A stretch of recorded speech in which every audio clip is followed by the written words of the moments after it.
네, 오늘 가정경제에 대해서 하는데요. 어쨌든 예수님께서 우리 사이에 각자에게 좀 그런 성령의 음성을 주시도록 청하면서 한번 해볼게요. 수입은 줄고 지출해야 할 곳은 늘어나기만 하는 어려운 시기를 지내고 있습니다. 그래서 가정 경제에 관해서 어떻게 생각하고 어떻게 행동해야 하는지 생각해 보았습니다. 가정 경제라는 단어를 떠올리면 어떤 생각들을 하게 될까요?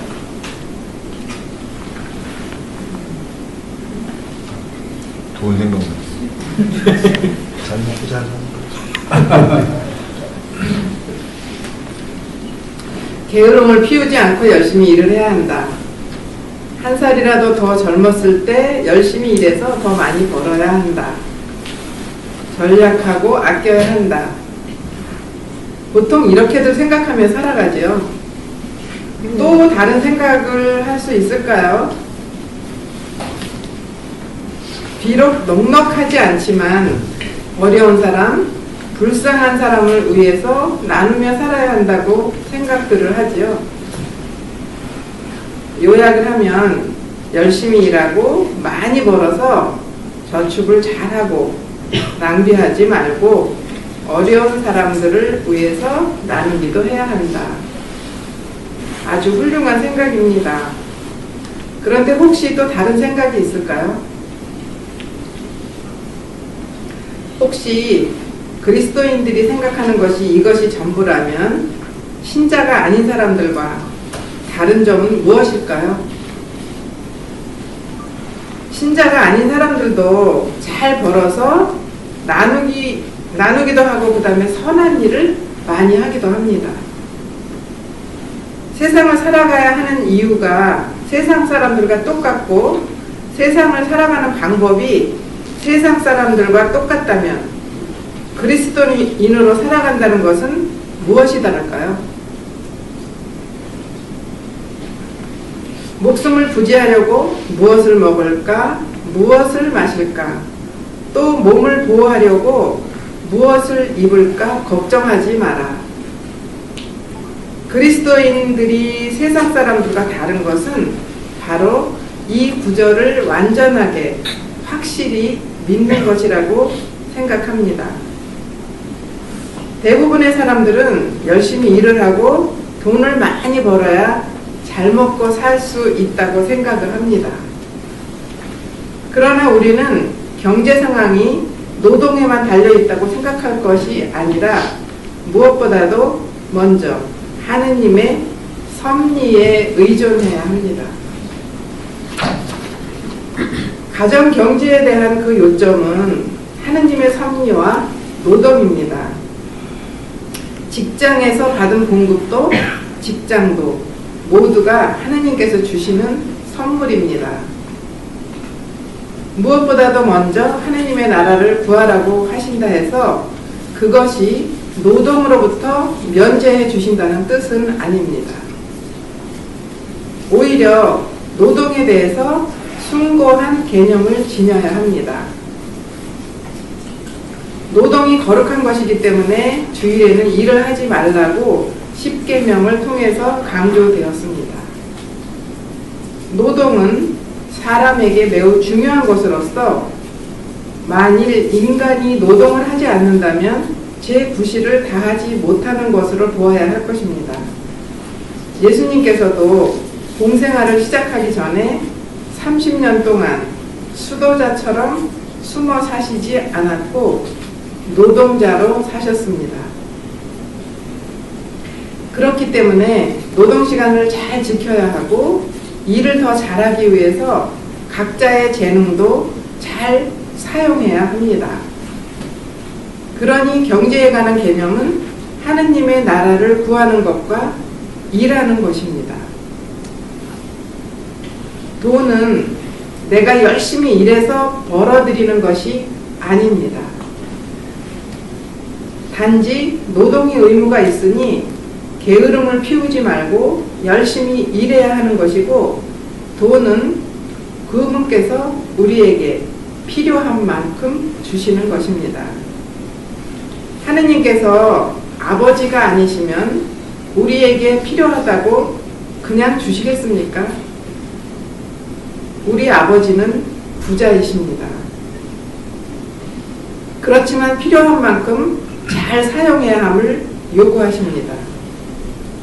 아버지께서 주신 돈을 흥청망청 써버리면 계속 낭비하라고 주시지는 않을 것입니다. 그러니 바르게 사용하는 것도 매우 중요합니다. 바르게 사용했는지 살펴보기 위해서 매일매일 우리가 사용한 소비 내역을 잘 기록해야 합니다. 그리고 매달 집계를 내보면 과연 내가 매일 하느님 뜻대로 잘 사용했는지 살펴볼 수 있을 것입니다. 써야 할 때 쓰지 않았고 쓰지 말아야 할 때 쓴 것을 알게 될 것입니다. 그리고 올바르게 사용했는지 혼자서 살펴볼 것이 아니라 배우자와 함께 살펴보면 더 쉽게 잘못 사용한 것을 알게 될 것입니다. 그래서 우리 부부가 함께 살펴보아야 하는 것입니다.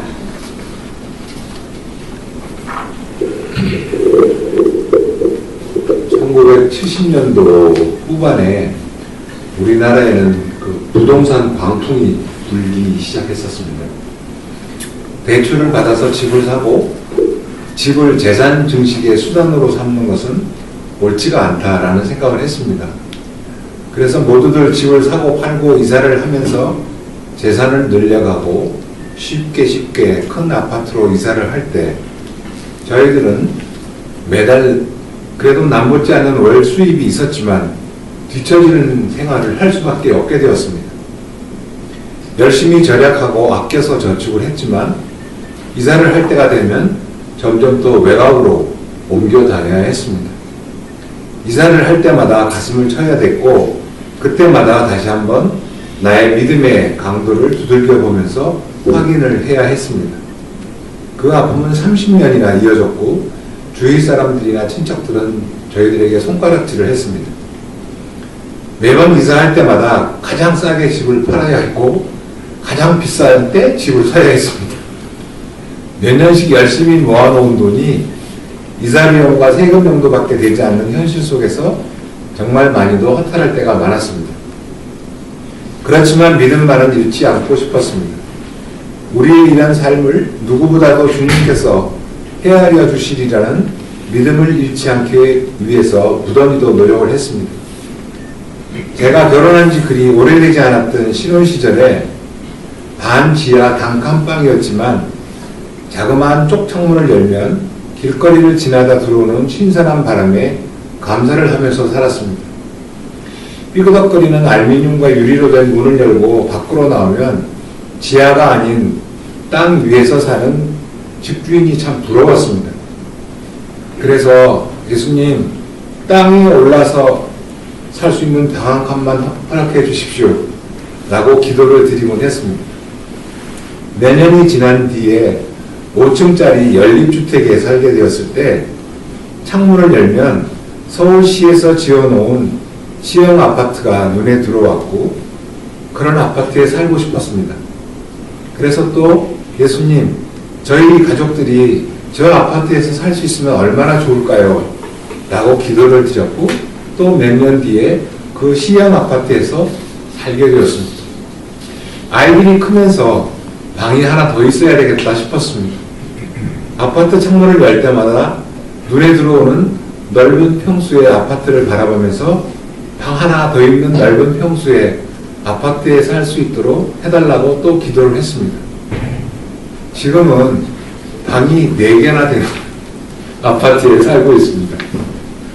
거실 창문을 열고 밖을 내다보면 개미마을이라고 부르는 연탄 나르기 봉사를 필요로 하는 쓰러질 것 같은 집들이 모여있는 재개발 대상의 마을도 보이고 고개를 조금만 돌리면 그 옆에 우리 집보다는 억소리 나게 비싼 고층 아파트가 한꺼번에 눈에 들어옵니다. 그러나 이제는 더 좋은 아파트를 청하는 기도를 하지 않습니다. 저희 장모님께서는 항상 다른 사람을 먼저 배려하시던 분이었습니다. 사과 장수가 작은 트럭에 사과를 가득 싣고 와서 골라서 10개 5,000원이라고 소리를 치면 장모님께서는 작고 흠이 있는 사과만 골라서 담으셨습니다. 결코 저는 이해가 되지 않았습니다. 왜 그렇게 바보처럼 고르시느냐고 질문을 했더니 크고 흠 없는 것만 고르면 나중에 사과 장수는 어떻게 사과를 팔 수 있겠냐고 대답을 해주셨습니다. 힘겹게 살아온 저에게는 완전히 다른 세상을 사는 분처럼 보였습니다. 평생을 나누고 내어주면서 살아오신 장모님을 보면서 자라온 제 아내는 그렇게 워낙 욕심이 없이 사는 것이 몸에 배어있던 사람이었고 꼭 성공해야 하고 돈 많이 가져야 한다는 생각조차 못하는 사람이었습니다. 그래서였는지 우리 부부는 결혼 초부터 부자가 된다거나 출세하는 것에 아예 마음을 먹지도 못하고 살았습니다.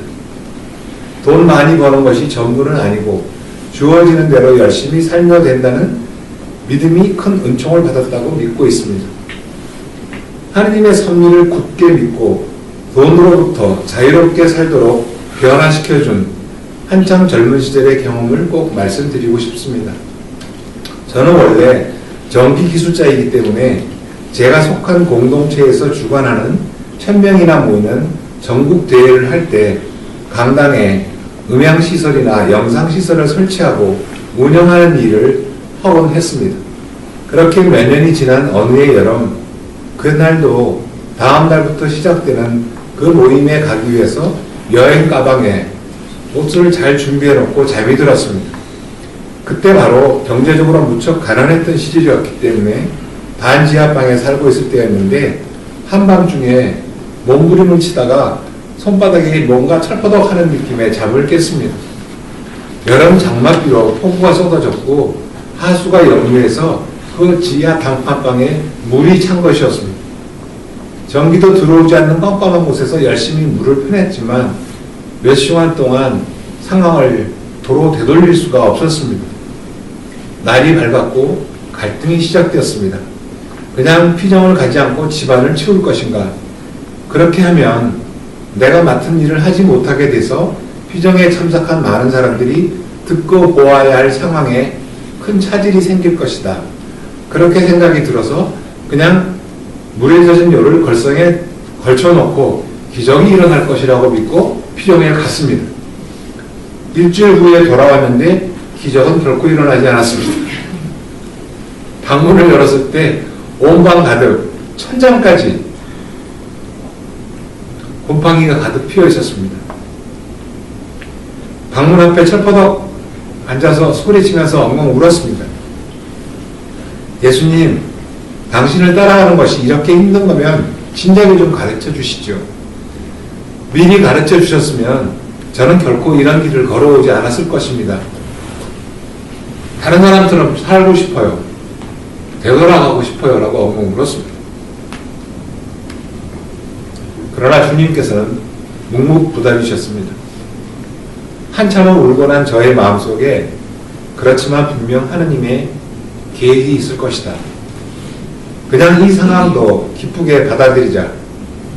동정녀이면서 아이를 낳았던 상모님처럼 그냥 이 순간을 순명해야겠다고 다시 마음을 먹었습니다.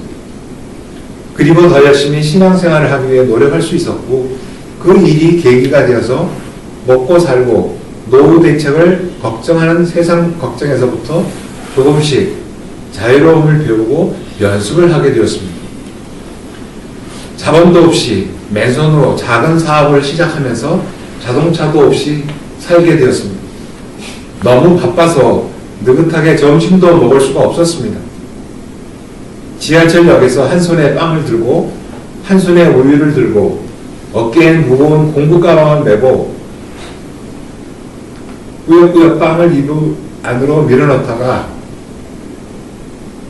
내가 너무 불쌍하다 싶었는데 눈물이 빵을 적시더라고요.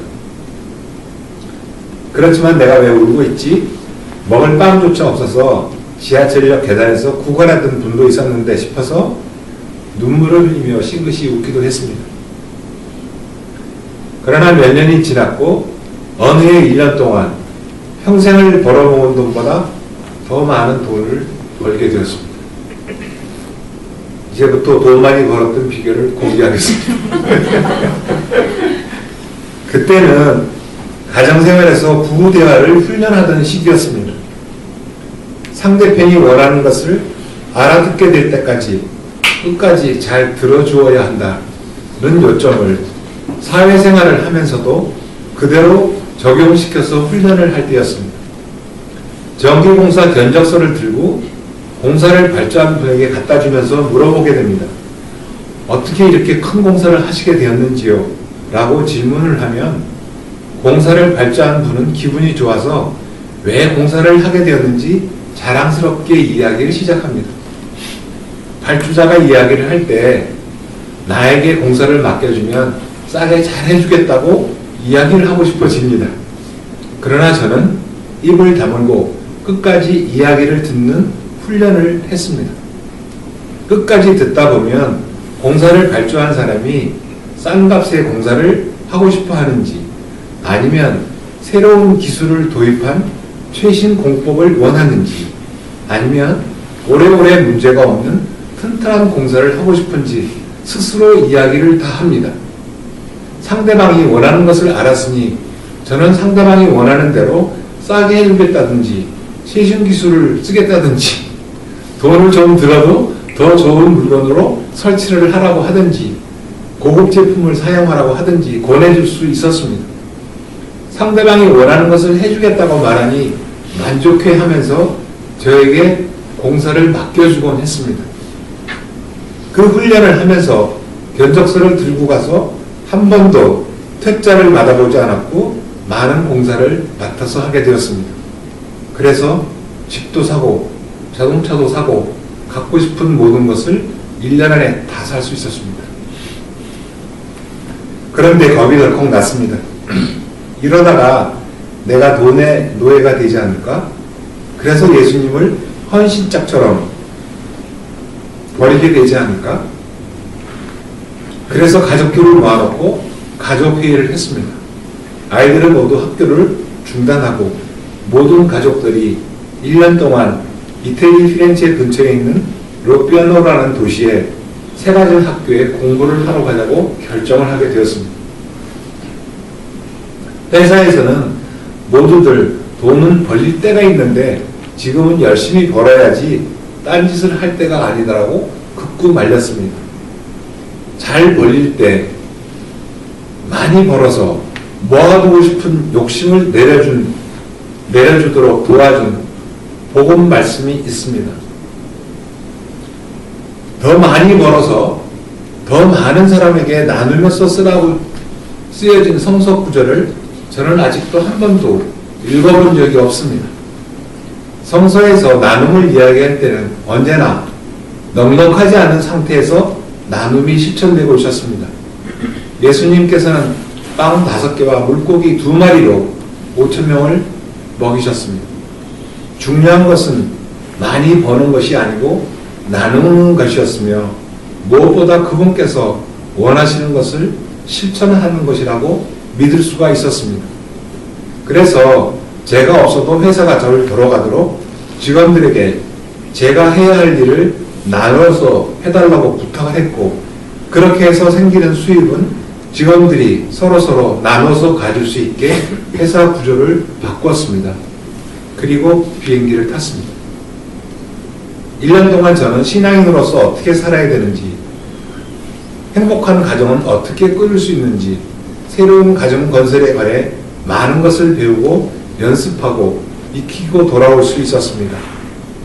한 가지 개념, 그것은 내 가정에서 나를 끄집어내서 세상의 가정들을 위해서 우리의 시간과 돈을 내어놓을 때 우리 가정은 그분께서 대신 이끌어 주신다는 것을 배웠고 그것을 실천하기 시작했습니다. 그 후로 저에게 주어진 20년은 내어놓는 삶의 연습이었고 훈련이었습니다. 이혼하려고 별거 하려고 하는 많은 가정들을 도와줄 수 있었고 아이들을 키우며 갈등을 겪는 수많은 가정의 열쇠를 찾아줄 수 있었고 다시 행복한 가정을 일구어 나가는 데 도움을 줄 수 있었습니다. 작은 사업이지만 자리를 잡고 나름대로 일하는 시간과 하느님 사업을 행하는 시간을 잘 정돈하기 위해서 많은 노력을 했고, 세상 일과 하느님 일 둘 다 균형 있게 할 수 있는 나름대로의 규칙을 만들고 한동안 잘 지냈습니다. 우리 회사는 몇몇 거래처와 장기 계약을 맺고 있었고, 그래서 월급처럼 정해진 수입을 갖고 있었습니다. 역시 오래전의 일입니다. 한 지방에서 1000여 명씩 모이는 큰 피쟁에 3박 4일 동안 참석하게 되었고, 저는 또 음향시설에 가는 봉사를 하기로 약속이 되어서 고속도로를 달리고 있었습니다. 휴게소에서 전화를 받게 됐는데, 한 거래처에서 전기 설비에 이상이 생겨서 정돈이 되었다. 그래서 저는 그 거래처로 되돌아가야만 했습니다. 난감했습니다. 제가 회사 일을 하러 가면 제가 약속한 봉사는 누가 할 것인가? 그렇다고 봉사를 하러 가면 큰 거래처 한 개를 잃어버릴 수 있다는 두려움이 밀려왔습니다. 그동안 주님의 은총으로 회사도 안정되었고 주님의 일을 하러 다닐 만큼 영신적으로도 안정된 시기를 지내고 있었는데, 이럴 때는 어떻게 해야 되나 답답했습니다. 거래처 하나를 잃는 것도 문제였지만 업계에서 거래처 관리를 소홀히 한다고 소문이 나면 저희 회사는 내리막길을 걸을 것 같았습니다. 그때 저의 마음을 결정하게 해준 것이 바로 구약 성경에 나오는 욥의 태도였습니다. 하느님에게서 좋은 것을 받는다면 하느님께서 주시는 나쁜 것도 받아들여야 한다는 것이었습니다. 저는 직원에게 제 내신 가서 이 일을 처리하라고 용기를 주고 지시를 했습니다. 그리고 3박 4일 동안 전화기를 아예 꺼놓을 거니까 연락이 안 될 거다. 대신에 모든 정권은 당신이 알아서 하시오 라고 정권을 넘겨주었습니다. 화급한 일은 직원에게 맡겼고 회사는 주님께 맡겼습니다. 피정이 끝나고 서울로 돌아오면서 직원에게 전화를 걸었을 때 모든 상황은 잘 정리되었고 거래처에서도 급히 도착해서 처리해준 것을 무척이나 고마워했다고 했습니다. 더 다행인 것은 직원이 자기를 믿고 맡겨주었다고 무척 기뻐했습니다. 그 일을 계기로 저는 주님의 일을 하러 갈 때 회사에 매여있던 몸이 자유로워졌습니다. 제가 하던 일의 많은 부분을 그 직원에게 넘겨주었습니다. 직원은 월 수입이 늘어나서 기뻤고 저는 몸이 자유로워서 기뻤습니다. 그때 그런 결정을 내릴 수 있도록 보내주신 은총은 그 후로도 수많은 갈등의 순간에 즉시 주님의 뜻을 따라갈 수 있는 힘을 갖게 되는 경험으로 남게 되었습니다. 저는 부동산을 통해서 재산 증식에도 실패한 사람이고 사업에서도 사업을 할 때도 큰 성공을 하지 못했습니다. 게으름을 피운 것도 아니고 정말 열심히 일하고 살았습니다. 해마다 신문에 도시근로자, 5인 가족, 월 평균 소득이라는 지표가 나올 때마다 저는 제가 과연 다른 사람들보다 뒤진 삶을 살고 있는가 싶어서 월 평균 소득을 비교해보곤 했습니다. 그러나 평생 단 한 번도 뒤져본 적이 없었고 평균 소득보다 항상 더 많이 버는 사람이었습니다. 그렇지만 살아가는 형태는 매번 뒤져있는 것처럼 보였습니다. 하루 종일 열심히 일하고 모두들 퇴근하고 술 한잔 하러 가거나 친구들을 만나러 가거나 취미생활을 즐기러 갔지만 저는 하루 일과를 끝내면 서둘러 매일 미사를 드리러 다녔습니다. 대충 먹는 저녁 식사 이후에 한 달 내내 쉬는 날이 없이 매일 사도직 모임에 다녔고 주말이나 공휴일에는 피정을 다녔습니다. 열심히 돈을 모아서 어느 해에는 1년에 3번씩이나 이태리로 스위스로 국제 모임을 다녔습니다. 사도직 여행을 다니느라고 돈도 많이 들어갔습니다. 지방으로 사도직을 다니느라 새로 구입한 승용차가 4년 만에 폐차를 할 때도 있었습니다. 정말 정신없이 돌아다녔습니다. 그렇게 40년을 살았습니다. 20대였던 친구들이 다 60대가 되었습니다. 아직도 성공을 향해 열심히 달리고들 있지만 이제는 조금씩 지치는 것 같습니다. 나이를 먹어가니 지치기는 저도 마찬가지입니다. 그래서 쉬고 싶습니다. 이제는 시간과 주변 상황이 넉넉할 때 연극도 보러 다닙니다. 인터넷으로 예매를 하고 아내와 단둘이 동순동 대학로에 갔습니다.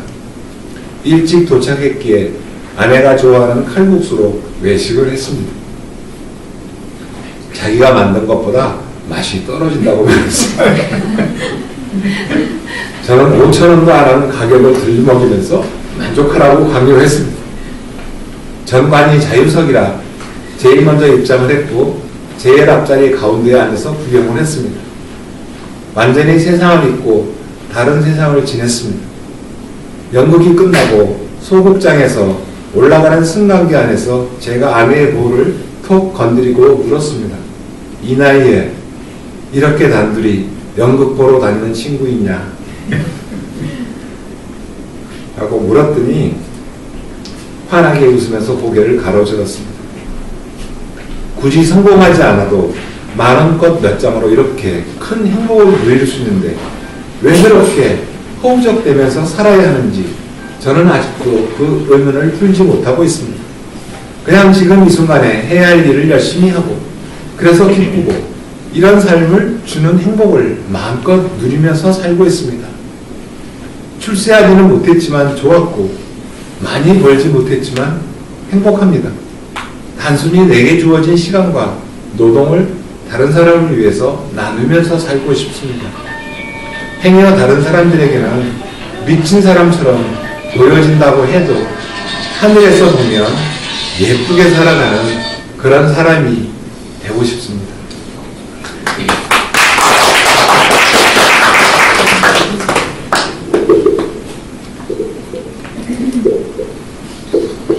서울 강남의 그 한 성당에 강의를 하러 갔는데요. 한 분께서 손을 번쩍 들고 질문을 하셨어요. 돈이 많은 부자가 되는 법을 가르쳐 달라고 하셨습니다. 질문이 조금 엉뚱하기는 했지만 진지하게 답을 해드렸습니다. 돈을 많이 갖고 싶다면, 부자로 지내고 싶다면 제일 쉬운 방법은 돈 많은 재벌 총수의 아들이 되면 끝이 납니다. 잠시 생각을 해봅니다. 나의 아버지는 누구이신가요? 세상의 모든 것을 다 갖고 계시고 필요한 모든 것을 다 주시는 재벌 중에 재벌이십니다. 그런데 왜 재벌이신 아버지에게서 충분히 받지 못하고 살고 있었을까요? 돈만 주면 쓸데없이 없애버리는 아들에게도 계속해서 재물을 마구 퍼주는 부모는 없습니다. 제가 아버지에게서 충분히 받지 못한다면 내가 받을 수 없는 자녀라고 생각을 했습니다.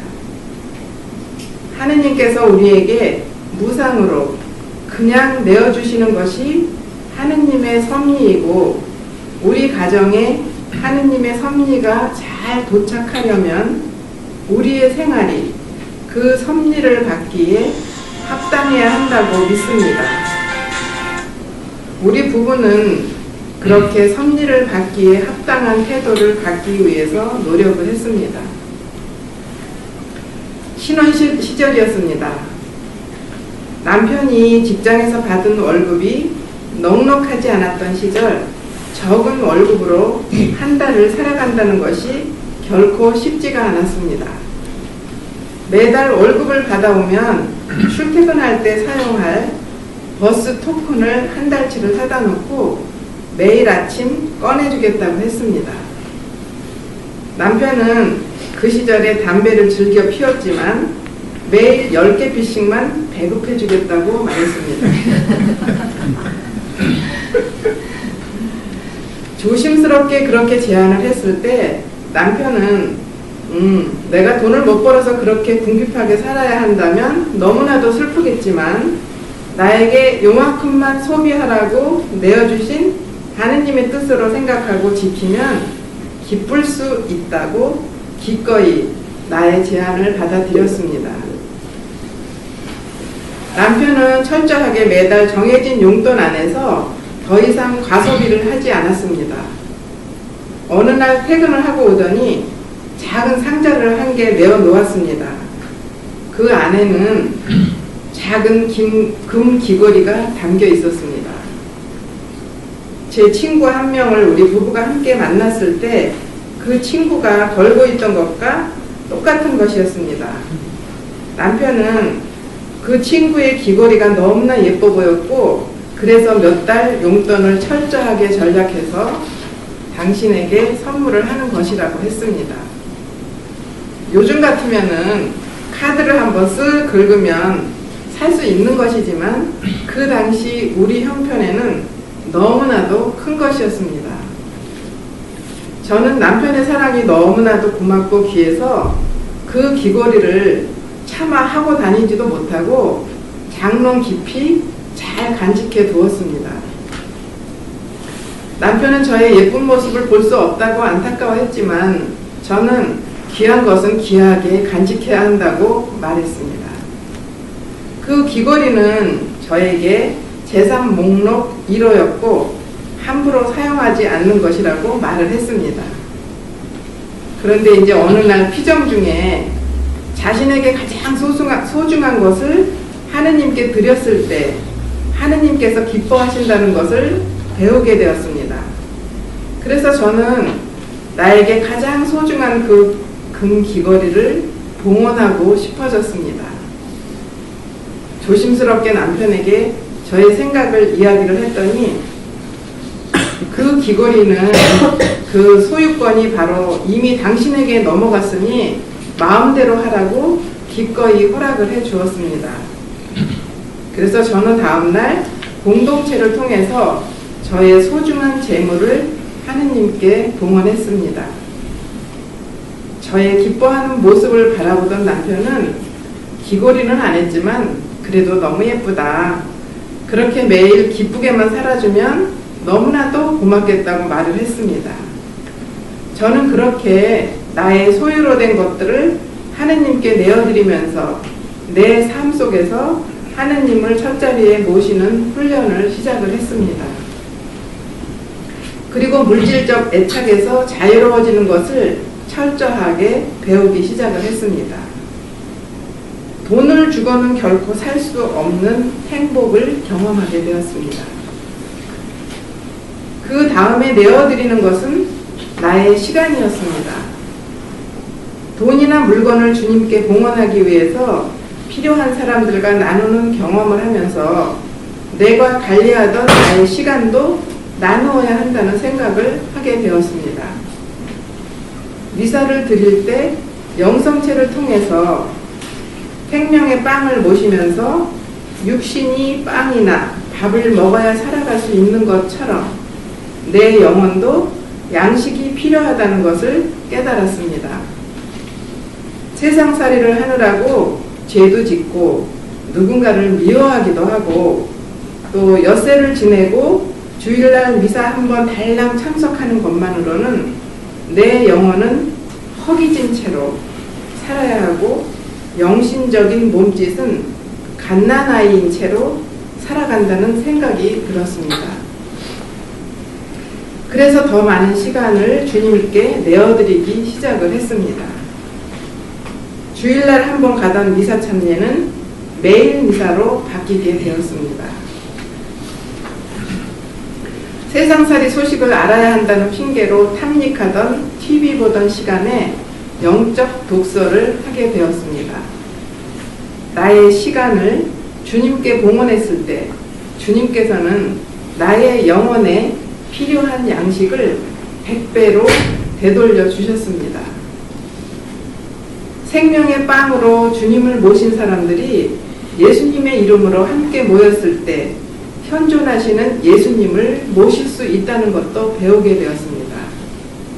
그래서 우리 부부는 일주일에 한 번씩 각자 모임에 다니게 되었죠. 남편은 회사 일로 중요한 회식이 있을 때도 정해진 매주 모임에 참석하기 위해서 단호하게 시간에 가지치기를 했고 모임을 마치고 집으로 돌아와서는 하느님을 첫자리에 모시는 것이 얼마나 기쁘고 행복한 일인지 자랑을 하곤 했습니다. 저는 그때마다 하느님을 첫자리에 모시면 의식주에 관한 걱정은 하느님께서 해결해 주신다고 맞장구를 치기도 했습니다. 우리 부부는 30여 년이 지난 오늘까지 세상 일을 신앙 모임보다 우선해 본 적이 없습니다. 하느님을 첫자리에 모시기 위해서 먹고 사는 일을 더 윗자리에 두지 않으면서 또 다른 행복을 누릴 수 있습니다.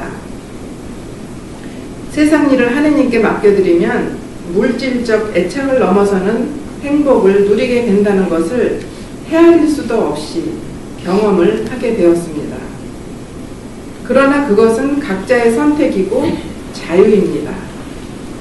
세속적인 것과 영신적인 것 중에서의 그 선택이었습니다. 어느 때는 세속적인 선택이 중요했고 또 어느 때는 영신적인 선택이 중요했습니다. 또 어느 때는 양다리를 걸칠 때도 있었습니다. 경험이 많아질수록 양다리에서 자유로워졌고 영신적인 삶을 선택하면서 영적인 성품, 바로 영성이 깊어졌습니다. 많은 시간이 지나면서 우리를 위한 모임뿐만이 아니라 다른 이웃을 위해서 모임을 주관하기도 하고 우리의 경험을 발표하러 다니느라고 시간을 하느님께 봉헌하는 일이 많아졌습니다. 우리의 내어드림이 100배가 되어 되돌아오는 하느님의 섭리를 구체적으로 경험하고 있습니다. 누구든지 나에게 오면서 자기 아버지와 어머니, 아내와 자녀, 형제와 자매, 심지어 자기 목숨까지 미워하지 않으면 내 제자가 될 수 없다. 루카복음 14장 26절이죠. 내 이름 때문에 집이나 형제나 자매, 아버지나 어머니, 자녀나 토지를 버린 사람은 모두 100배로 받을 것이고 영원한 생명도 받을 것이다. 마태오복음 19장 29절이죠. 적어도 영신적으로 직업을 뜻하는 토지를 버려야 합니다. 즉 애착을 버려야 합니다. 우리는 토지, 즉 직업을 사랑해야 하나 하느님을 위해서 해야 하며 그분보다 앞자리에 있을 수는 없습니다. 만일 이것이 첫자리를 차지한다면 언제든지 우리의 마음으로부터 치워버릴 준비가 되어 있어야 합니다. 그렇게 했을 때 그 결실이 어떠한 것인지를 아십니까? 100배의 상을 받을 것이며 또 영원한 생명을 얻을 것입니다. 100배, 100배의 상, 이는 무한대의 숫자를 나타냅니다. 물질에 있어서도 경제적 향상에 있어서도 100배를 받게 될 것입니다. 따라서 우리가 조금 포기한 것으로 인해서 하느님 아버지의 풍성한 선물이 생겨나게 되는 것입니다. 이렇게 100배의 상에 대한 가르침을 배웠고 구체적인 경험을 하게 되었습니다. 어느 해 여름에 가뭄이 심해서 상추값이 금값이 되었던 적이 있었습니다. 삼겹살 가격보다 상추값이 더 높았던 그 해 여름에 우리 식구들은 삼겹살과 상추를 정말 많이도 먹었습니다. 상추가 떨어질만 하면 이웃 사람들이 가져다 주었습니다. 상추가 귀하고 비싼데도 집에서 기른 것이라고 하면서 이 사람 저 사람이 계속 갖다 주었습니다. 신기하게도 그해 여름 우리 집에는 상추가 떨어질만 하면 도착하고 떨어질만 하면 도착을 해서 여름 내내 상추를 사다 먹지 않고 지냈던 적이 있습니다. 저는 다른 가정들에게 도움을 주러 다니고 하루에도 몇 시간 전화를 받으면서 집안 살림을 하기 위해서 무척 바쁘게 지냅니다. 그런 사정을 잘 알게 된 분들이 김장 때가 되면 에이구 바빠서 김장이나 해 먹어 하면서 김치를 보내주시곤 합니다. 우리 집은 그래서 몇 년째 김장을 안 하고 있습니다. 전국 각지에서 김치를 보내주시기 때문에 우리 가족들은 경상도, 전라도, 강원도 김치를 골고루 먹을 수가 있습니다. 실제로 우리 집에 도착한 수많은 하느님의 섭리에 관한 이야기는 하루 종일 해도 다 못할 것입니다. 우리가 섭리를 받았던 그 경험은 아마 책으로 써도 몇 권을 쓸 수 있을 것입니다. 먹고 사는 것보다 신앙 모임 참석이 우리 삶에 더 중요한 부분이 되었습니다. 우리 부부는 거의 매번 함께 이태리로 모임을 하러 다녔습니다. 처음으로 이태리 가정학교를 하러 가게 되었을 때였습니다.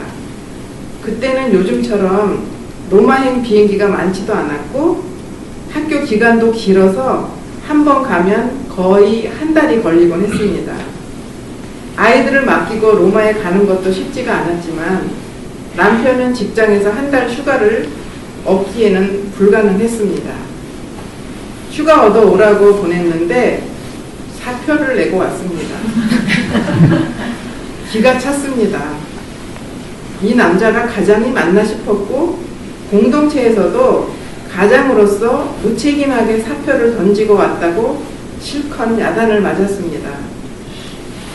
남편은 칭찬을 받을 줄 알았는데 왜 야단을 치고 이렇게 한다고 섭섭해했습니다.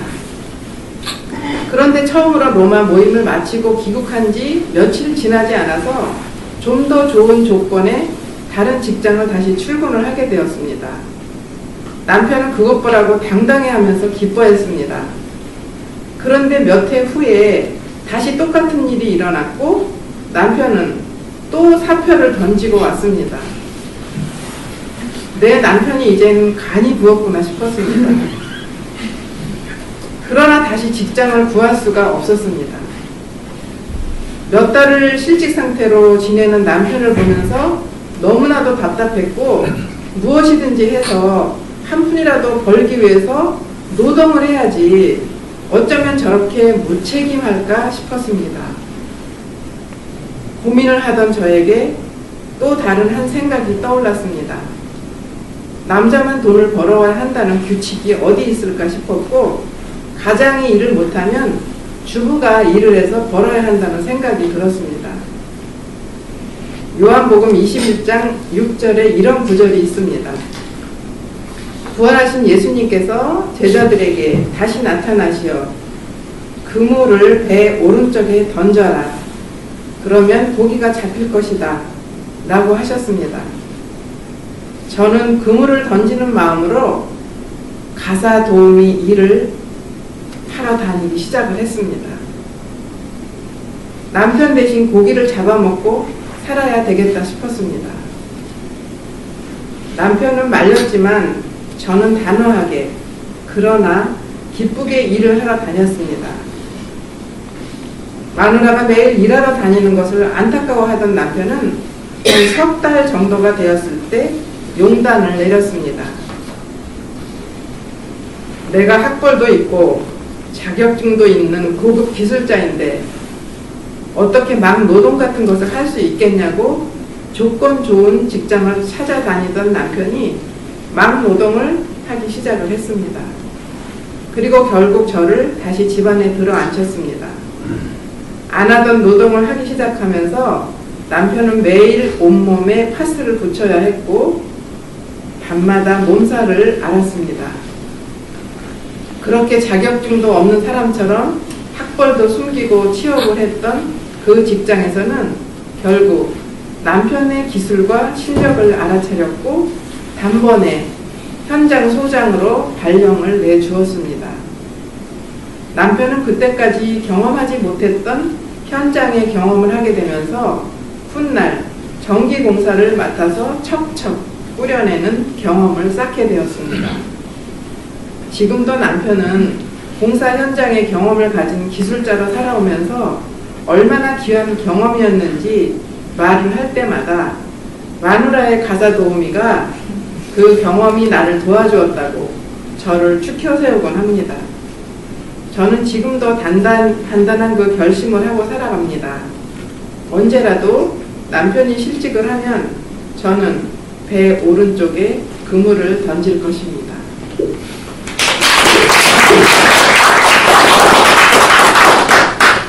돈을 좀 많이 벌어서 돈 뭉치를 교회에 척척 내어줄 수 있으면 얼마나 좋을까, 그런 생각을 한 적이 있습니다. 많이도 어리석은 생각이었지만 자주 되풀이해서 그런 생각을 했습니다. 1,000원짜리 헌금을 내면서 10,000원짜리 헌금을 낼 수 있는 경제적인 넉넉함을 주십시오 라고 기도를 하기도 했습니다. 그렇지만 하느님께서는 거지가 아니었고 모든 것을 갖고 계신 완전한 부자이셨습니다. 하느님께서는 내가 내어드리는 10,000원짜리 한 장의 헌금이 필요하지 않으신 분이었습니다. 비록 지난 일이긴 하지만 많은 것을 반성하게 되었습니다. 몰랐다고 변명하기에 너무나 궁색했습니다. 깊이 생각해보니까 내가 주님하고 거래를 두고 싶었던 것이었습니다. 많이 주시면 많이 나누겠습니다. 그런 조건을 걸어놓고 싶었던 것이었습니다. 철없는 어린아이에게 조금은 많은 용돈을 주고 어떻게 쓰는지 바라보는 아버지처럼 주님께 저에게는 분이 넘치는 넉넉함을 주실 때가 있었습니다. 적당히 나눠서 헌금도 했고 이 정도는 괜찮으리라 생각하면서 낭비도 하고 헛된 짓을 할 때도 있었습니다. 언제나 그렇게 넉넉하게 받을 것이라고 생각했지만 더 이상 그런 일은 다시는 일어나지 않았습니다. 주님께서는 하늘과 땅 두 곳에 양다리를 걸쳐놓은 저의 태도를 보시고 사랑하는 아들이 가랑이가 찢어지는 불상사를 막아야 된다라고 생각하셨나 봅니다. 잘못을 깨닫고 그런 잘못을 되풀이하지 않겠다고 결심했지만 시간은 지나가 버리곤 했습니다. 결국 넉넉함을 누리는 부자가 되어보지 못했습니다. 그래서 이렇게 생각해 보았습니다. 어쩌면 그 시절에 내가 양다리를 걸치지 않고 하늘에 걸쳐놓았던 다리를 땅으로 옮겨놓았다면 과연 나는 부자로 살 수 있었을까?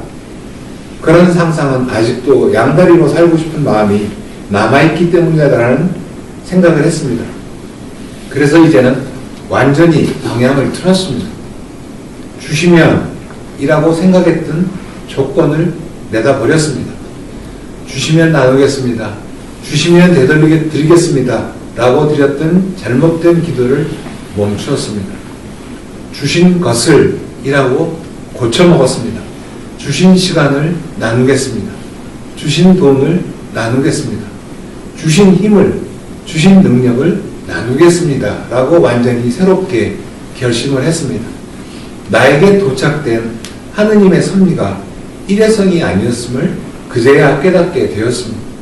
하루는 24시간이라 24시간이라서 할 수 있는 일이 한정되었다고 생각하지만 한정된 시간에 상상을 초월하는 많은 일도 해낼 수가 있었습니다.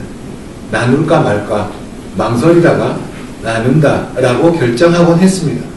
더 있으면 좋을 텐데 그렇지만 여기서 만족하자 라고 생각했을 때 슬그머니 예상하지도 않았던 수입이 도착하곤 했습니다.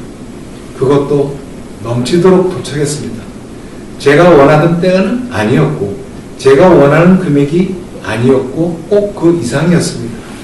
주신 것을 나눈다는 원칙은 굳이 양다리를 걸치고 싶은 마음을 조금씩 정돈시켜 주셨습니다. 많은 평화로움을 갖게 되면서 재물을 바라보는 눈이 맑아졌고 그리고 커졌습니다. 부러움의 대상이었던 부자들의 실상을 잘 알게 되었습니다. 물론 많이 가진 사람들이 모두 다 그렇지는 않지만 측은하게 여겨지는 부자도 있었습니다. 스스로 부자라고 말하고 넉넉하다고 말하는 사람이 아주 조금 내어주고 그에 상응하는 감사의 인사를 받지 못해서 화를 내고 약이 올라서 잠을 이루지 못하는 사람을 만나기도 했습니다. 측은한 생각이 피어났습니다.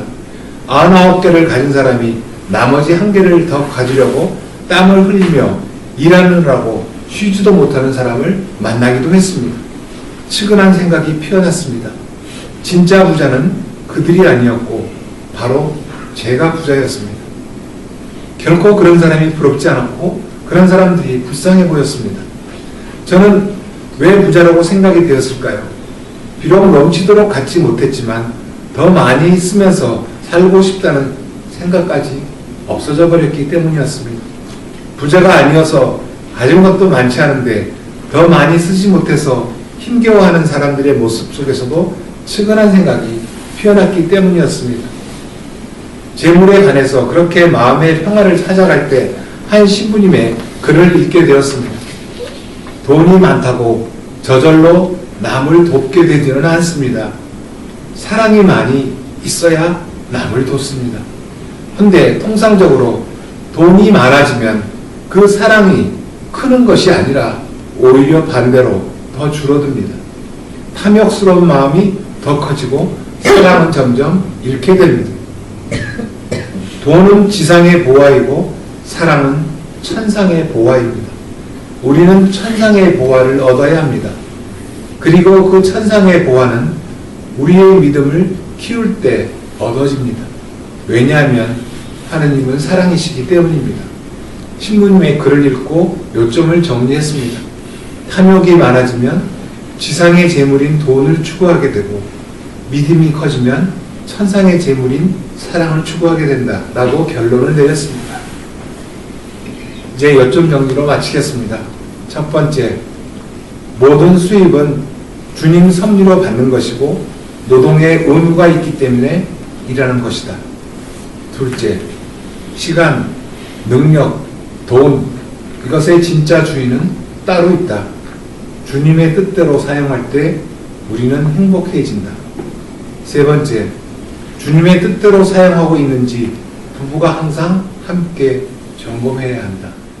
여기서 마치겠습니다.